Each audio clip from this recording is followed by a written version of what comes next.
So just to follow up on that, I know that you're responsible for a couple of, Kayode mentioned it, some of the artists. I know Fino can credit his journey to you as a person. I don't know what is going on, because I know that when Idris Abdulkarim mentions the issue of the younger generation not being loyal and all of that, it gets a lot of flack.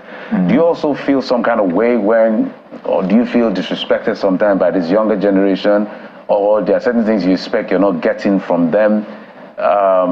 Not necessarily putting you in that Idris spot, but sometimes it feels like the argument of people like Burner will say, look, I didn't ride on anybody's back, I pushed this through on my own and all of that. So he has gotten a lot of anger from people, the OG, saying, you didn't just show up, we paved the way. Do you also feel that way? First of all, people are entitled to their opinions. If you think that a way wasn't paved for you, that's your opinion. I've never been entitled. I know that everybody as a young artist was inspired by some older artist that probably did it in some way. Then Priya probably never held your hands and gave you a record deal and showed you exactly how to move, but just the music they were putting out at some point made you look at it and say, oh, it's possible to be a rapper, it's possible to be a singer. I feel like I challenge the OGs to go and make music. Ageism is such an issue in Nigeria, where you get to a point and it feels like you can't grow beyond here as an artist, or you're an OG and you sit down on your laurels and you want credit from the younger generation. They are working so hard. So they took that, so let's say that older generation built it up to a certain point, and they took it from there and they took it to yet another level.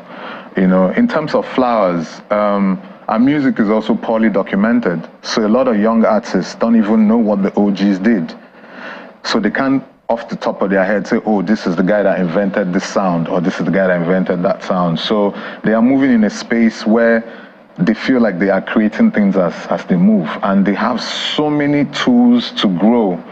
Now, when I started music, there was very little social media. I think it was just MySpace, Facebook at its very embryonic stages, you know, and Naira Land.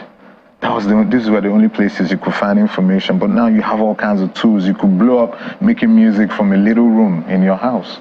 All you need to do is get on TikTok and push it, you know. So I don't like the energy. I don't like the energy from the OGs in a way, but I also kind of understand it when you're aging and you feel like, okay, I might not be top of mind for the younger people now, so I need to be mentioned. I need my flowers.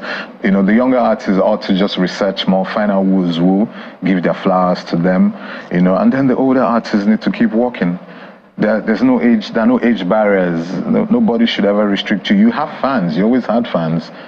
Connect with your fans, build a community, and just build it up from there. That's what I've been doing, and I'm fortunate to be in this game this long.